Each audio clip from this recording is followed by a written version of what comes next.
pessoas como ela fazem com que a gente possa continuar a acreditar na humanidade que existe, apesar dos pesares que são muitos. De acordo com o Ministério do Trabalho, quase 2 milhões de pessoas ainda não foram buscar o benefício. O problema hoje é esse, que os planos de saúde pensam na questão financeira. O MPF pediu uma reparação que ultrapassa 215 milhões de reais ao dono das fazendas.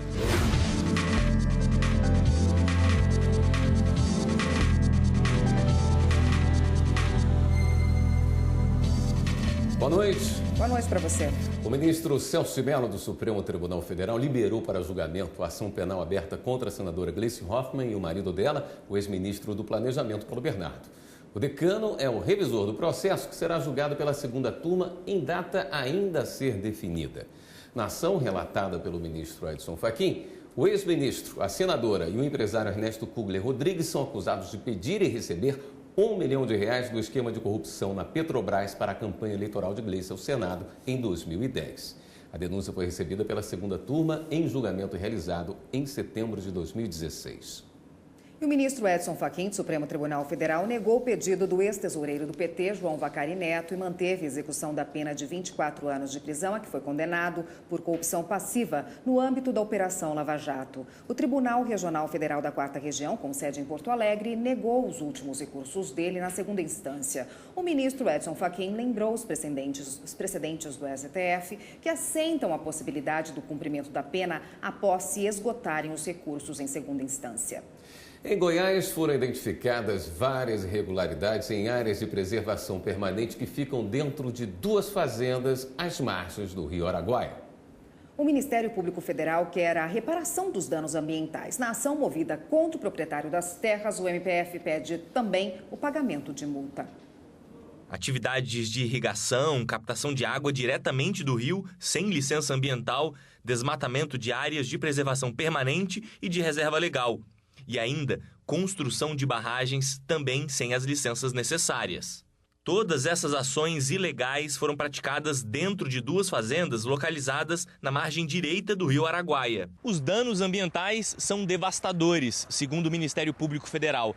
Tanto que o MPF pediu uma reparação que ultrapassa 215 milhões de reais ao dono das fazendas. Isso sem contar também o pagamento por danos coletivos ambientais. Na ação, o Ministério Público Federal em Goiás pede a condenação do réu e que ele seja obrigado a recuperar as áreas de preservação permanente que foram atingidas. O MPF questionou ainda a grave omissão da Agência Nacional de Águas e da Secretaria do Meio Ambiente de Goiás, que liberaram a captação de água do Araguaia sem os devidos estudos de impacto ambiental. O presidente do Tribunal Superior Eleitoral, Luiz Fux, que também é ministro do Supremo Tribunal Federal, afirmou nesta sexta-feira em São Paulo que a justiça, aliás, irá remover imediatamente as notícias falsas que se espalharem pelo país e que forem abusivas. Na quinta-feira, de maneira inédita, o TSE determinou a retirada do ar de notícias apontadas como falsas pela pré-candidata à presidência pela Rede, Marina Silva. Segundo o TSE, trata-se da primeira decisão do Tribunal para combater as chamadas fake news envolvendo pré-candidatos na disputa de 2018. Segundo o ministro, ao contrário dos Estados Unidos, onde notícias falsas são monitoradas e reprimidas a posteriori, mas não retiradas do ar preventivamente, no Brasil a retirada de notícias falsas deverá ser feita previamente. O síndico de um prédio na Bahia é condenado por apropriação indébita de valores destinados ao pagamento de água e esgoto. Por unanimidade, a terceira turma do TRF da primeira região decidiu condenar o síndico que se apropriou do dinheiro que deveria ter sido usado para pagar a água e o esgoto do prédio da Vila Militar de Itapuã, na Bahia.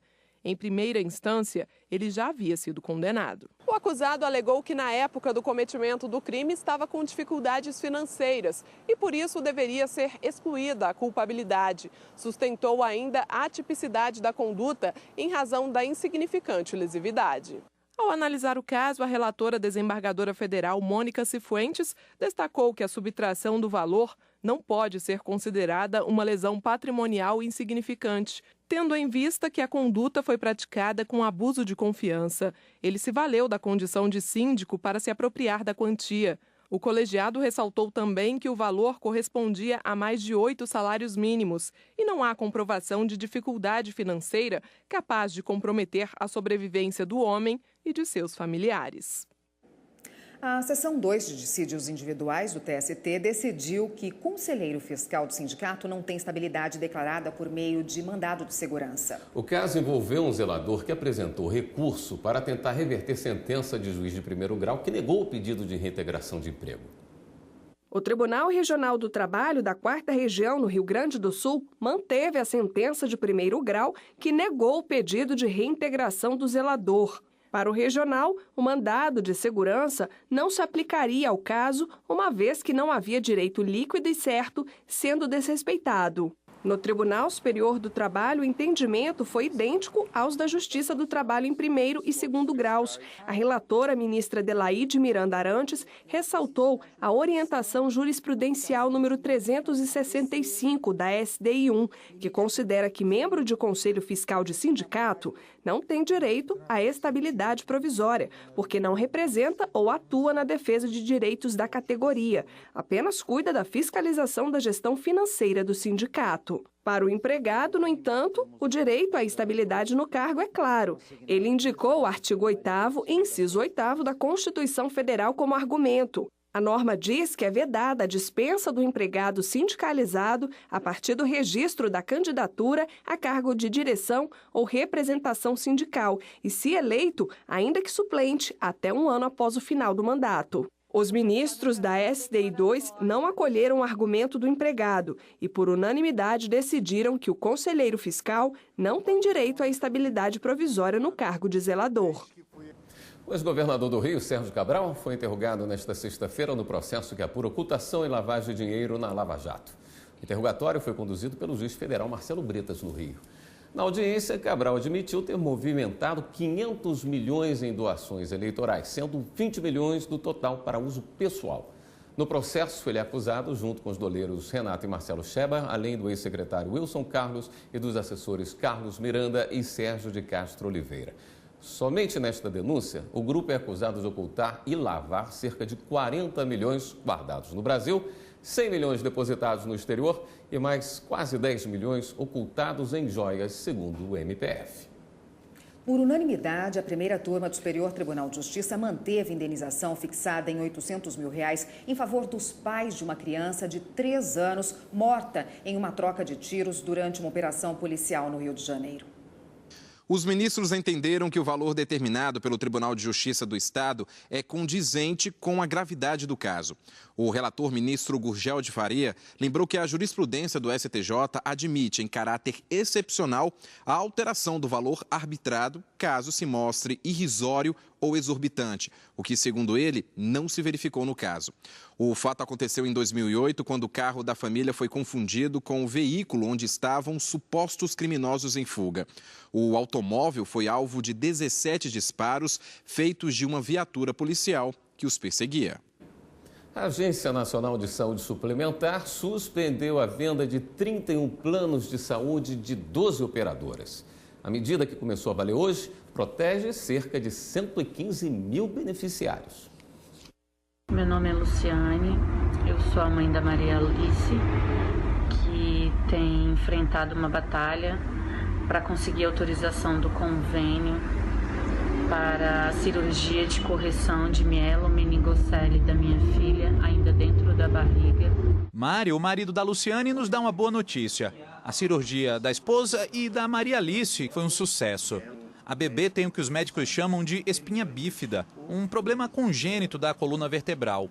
Nesse caso específico, além das meninges, a medula e as terminações nervosas estavam expostas. Depois da descoberta, a família enfrentou uma batalha com o plano de saúde para conseguir autorização para a cirurgia. O plano estava tudo em dia, né? Tudo tranquilo, a gente sempre só usava consultas básicas mesmo, né? Só de rotina mesmo. E quando a gente foi pedir dar entrada nessa cirurgia, né, lá em São Paulo, e eles pediram prazo, né? Então já foi uma correria doida, a gente ligando todos os dias nessa de análise, né, que eles pediam, e não davam nenhuma resposta, ainda em análise. E foi o desespero quando chegou no 5º dia, falaram que foi negado. Então a gente entrou com a liminar na justiça, né? Mesmo com a liminar, o plano continuou negando o procedimento. A gente conseguiu a liminar, né? Já era já quase em cima, né? Foi no sexta. Então assim, a gente já estava na quarta, na quinta, na sexta, né? No sábado, né? Domingo, né? Então, assim, e não deram resposta. A gente pegou a liminar, só que não deram a resposta pra gente, né? E aí, já no domingo, de madrugada, foi onde eles conseguiram estar dando uma resposta, devido a tanta pressão. O problema hoje é esse, que os planos de saúde pensam na questão financeira. O direito à saúde e o direito à vida, ele não é visto distante da ótica empresarial, comercial, econômica. E isso é lamentável. A negativa de procedimento, como aconteceu com a Luciane e o Mário, é apenas um dos problemas enfrentados por quem utiliza plano de saúde. De acordo com os órgãos de defesa do consumidor, o cancelamento da apólice, reajustes abusivos e descredenciamento de hospitais são outras situações que muitas vezes vão parar na justiça. Só para se ter uma ideia, o Tribunal de Justiça de São Paulo julgou, nos primeiros 4 meses do ano, 10.313 ações contra empresas de planos de saúde, na primeira e segunda instâncias. Um aumento de 453% em comparação com o mesmo período de 2011, quando 1.864 ações foram julgadas. O artigo 16º da Constituição trata dos direitos sociais, e dentro dos direitos sociais está o direito à saúde, que deve ser respeitado e deve ser combatida qualquer ilegalidade através de ações judiciais. A ANS, a Agência Nacional de Saúde Suplementar, periodicamente fiscaliza as operadoras de planos de saúde. A partir do mais recente monitoramento, o órgão suspendeu a venda de 31 planos de 12 empresas, por conta de reclamações relacionadas à cobertura assistencial. A medida começou a valer hoje e busca proteger os quase 115 mil beneficiários que já são atendidos por esses planos, garantindo a assistência regular a que eles têm direito. E no próximo bloco, o prazo para sacar abono do PIS/PASEP termina no fim do mês. De acordo com o Ministério do Trabalho, quase 2 milhões de pessoas ainda não foram buscar o benefício.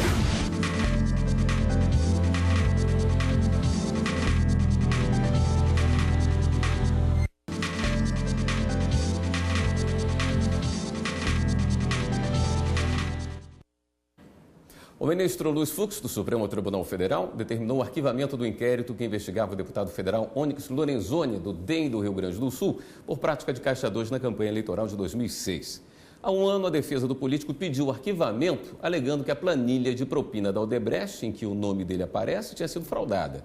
Na decisão, o ministro disse que houve ausência de indício suficiente de conduta delitiva. A Procuradora-Geral da República, Raquel Dodge, segundo o ministro, requereu o arquivamento, alegando que diligências realizadas não foram suficientes para provar a materialidade do suposto crime. Quem ainda não resgatou as cotas do PIS ou do PASEP referentes ao período trabalhado em 2016 tem até o final do mês para retirar o dinheiro. A Caixa liberou o saque para todas as idades até o próximo dia 29. O pagamento das cotas pode injetar quase 40 bilhões de reais na economia brasileira. A administradora Fernanda, que já sacou o PIS/PASEP em outras ocasiões, sabe bem o quanto esse dinheiro é bem-vindo. Já tem tempo que eu saquei. Se tivesse alguma coisa, com certeza sacaria de novo. Os trabalhadores têm até o dia 29 de junho para sacar o abono do PIS/PASEP referente ao período trabalhado em 2016. De acordo com o Ministério do Trabalho, quase 2 milhões de pessoas ainda não foram buscar o benefício. No total, 1,750 bilhões de reais ainda estão disponíveis. Se esse dinheiro não for resgatado, ele volta para os cofres do governo direto para o Fundo de Amparo ao Trabalhador. A lei foi criada criando os dois institutos que têm um sentido de integração social. O PIS ele é relacionado àqueles trabalhadores seletistas de empresa privada e ele é gerido pela Caixa Econômica Federal, que gera e que distribui e que regulamenta a distribuição desse recurso. O PASEP ele é relacionado a servidores públicos, então ele tem uma outra destinação e a responsabilização é do Banco do Brasil. Tem direito ao abono salarial quem recebeu em média até 2 salários mínimos mensais com carteira assinada e exerceu atividade remunerada durante pelo menos 30 dias em 2016.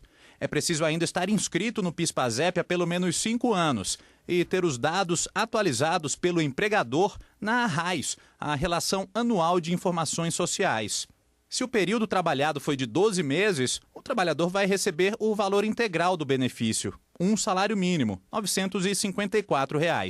Se trabalhou apenas um mês, vai receber o equivalente a 1/12 do salário mínimo, ou seja, R$ 80. E assim sucessivamente. A Caixa ela disponibiliza um site para você consultar a questão do PIS/PASEP, que normalmente é no mês de aniversário da pessoa, então já está terminando o exercício de recolhimento. E também tem o 0800 da Caixa, onde a pessoa pode ligar e verificar qual é o seu saldo do PIS/PASEP.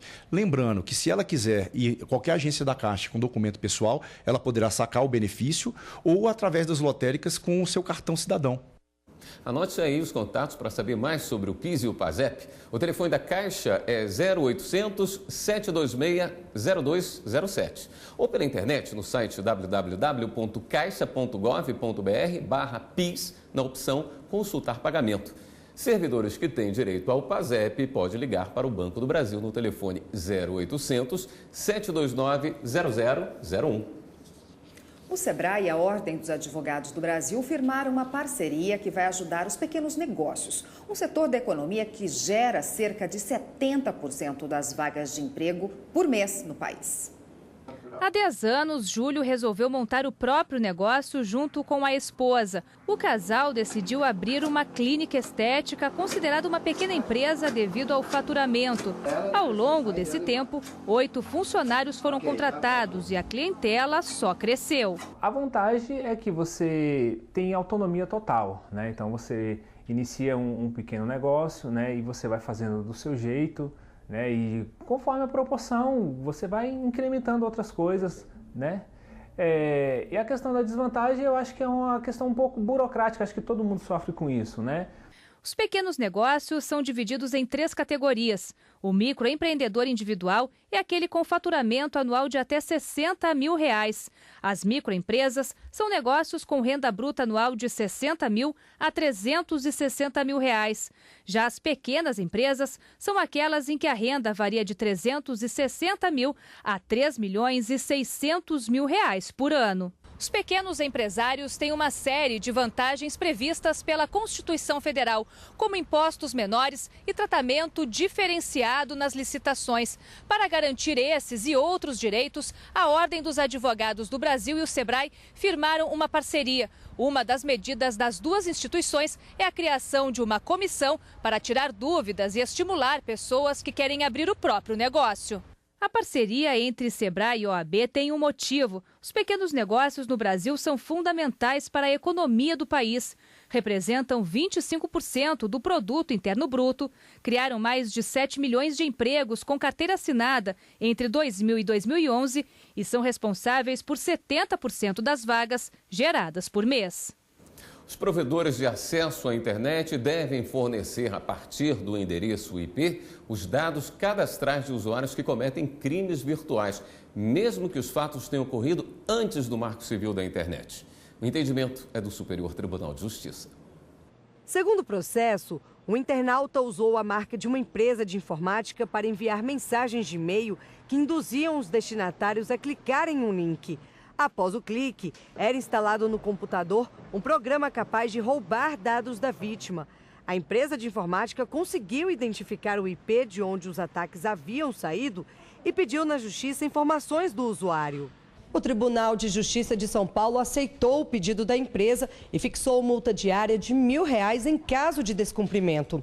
No STJ, o provedor alegou que era impossível fornecer os dados, já que o IP seria dinâmico, ou seja, o usuário receberia um número de IP diferente a cada conexão. Além disso, não havia na época norma que obrigasse as empresas de serviço de acesso a armazenar dados de usuários.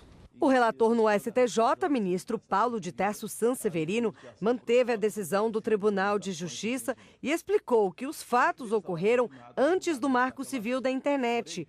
Mas o Comitê Gestor da Internet no Brasil já recomendava, desde aquela época, que os provedores deveriam manter, por no mínimo 3 anos, as informações de conexão e comunicação, como identificação do endereço de IP, data e hora de início e término da conexão e origem da chamada. Os demais ministros da terceira turma acompanharam o voto do relator.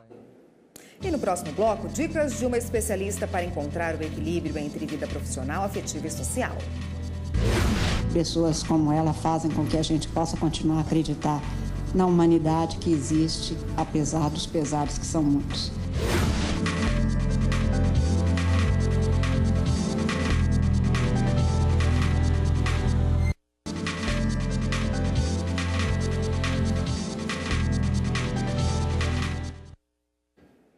O ministro Alexandre de Moraes, do Supremo Tribunal Federal, determinou hoje que mais 46 empresas paguem em até 15 dias o montante de R$ 506,5 milhões em multas por bloqueio de rodovias em razão da greve dos caminhoneiros. As multas variam em torno de 11 milhões para cada empresa. A greve dos caminhoneiros, que terminou no fim de maio, durou 11 dias e gerou uma crise de desabastecimento em todo o país. No mês passado, quando a greve dos caminhoneiros completou 5 dias, Moraes, atendendo o pedido da AGU, autorizou o uso das forças de segurança pública para o desbloqueio de rodovias ocupadas por grevistas e impôs multa de R$ 100 mil por hora às entidades que atuassem nas interdições de vias, além de multa de R$ 10 mil por dia para motoristas que obstruíssem a pista. Equilibrar a vida afetiva com a profissional e social, isso é possível? A questão foi tema do segundo encontro do ciclo de palestra Cidadão no Plural, realizado pelo Supremo Tribunal Federal.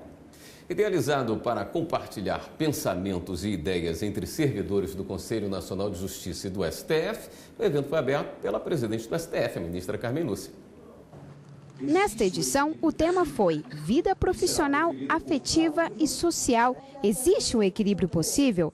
Ao lado dos funcionários, a presidente do Supremo e do CNJ, a ministra Carmen Lúcia, saudou a palestrante, a psiquiatra Ana Beatriz Barbosa Silva. Quero muito que todos os senhores possam, tanto quanto possível, aproveitar, embora não seja bom se aproveitar de alguém, mas dos ensinamentos desta que hoje é considerada uma das melhores cabeças no Brasil para pensar, junto com a gente, sobre a nossa vida pessoal e a nossa vida profissional. Pessoas como ela fazem com que a gente possa continuar a acreditar na humanidade que existe, apesar dos pesares que são muitos. Durante a palestra, a médica e também escritora instigou os participantes a avaliarem de que forma estão vivendo. Citou que crescem em todo o mundo casos de transtorno de ansiedade, depressão, uso de drogas e suicídio, agravados, segundo ela, pela celeridade dos tempos atuais. Quanto mais a gente está evoluindo materialmente, nós estamos abrindo um grande buraco, porque a epidemia da depressão, do transtorno de ansiedade, hoje é mundial, não é no Brasil. Só no Brasil a gente tem hoje 11,3 milhões de deprimidos. Uma das ideias do ciclo de palestras é proporcionar aos servidores da Corte e do CNJ um momento diferente do dia a dia de trabalho. Quem participou parabenizou a iniciativa. Essa proposta que o STF está dando para a gente é muito interessante porque abarca o profissional como um todo, não só o lado profissional, não só o lado do trabalho, mas o lado humano. Então isso é muito importante e eu acho que é muito proveitoso para nós servidores, né? Todo mundo tem condições de ter realmente o equilíbrio se você repensar como você vive a sua vida profissional, afetiva e social. Foi um sucesso.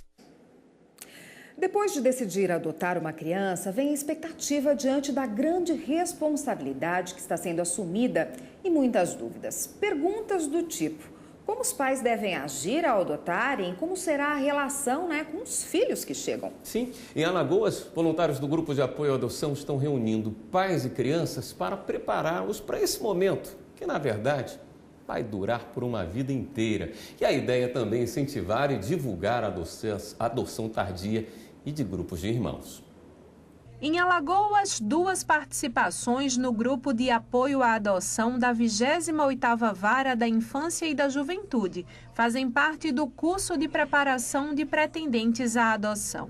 A medida, de acordo com a coordenadora do grupo, tem contribuído para a mudança no perfil dos candidatos à adoção e para a desmistificação do processo. Melhorou bastante com o sentido de aumentar exatamente, de modificar um pouco mais esse perfil, aumentar um pouco a idade, porque o idealizado realmente é o bebê, branco, normalmente menina, e dependendo do que a gente conversa, muita gente já sai com a ideia que a adoção tardia também pode existir. Os casais jovens estão partindo também para a adoção tardia. O grupo se reúne mensalmente visando a troca de experiências entre famílias e profissionais e para diminuir a angústia de quem está aguardando na fila e dos eventuais problemas que surjam em famílias adotivas. Nós tivemos uns 2 primeiros meses, na verdade, alguns contratempos, Tudo relacionado com a adaptação dele e a nossa adaptação também a ele. Sempre o grupo nos visitou, ele nos acompanhou e nos acompanha. A cubana Regla, que mora no Brasil há 8 anos e há 5 em Alagoas, continua a participar do grupo mesmo já estando com seu pequeno Jadson em casa. Fazer as tarefas, a brincadeira, porque a criança precisa um tempo para brincar e ele é uma criança que gosta muito de brincar e de compartilhar com os colegas. Então, esse tempo que era só para fazer as atividades de trabalho e de casa, agora a gente tem que retirar um tempo para dedicar ao Jadson, levar ele a passear, porque ele tem que passear também.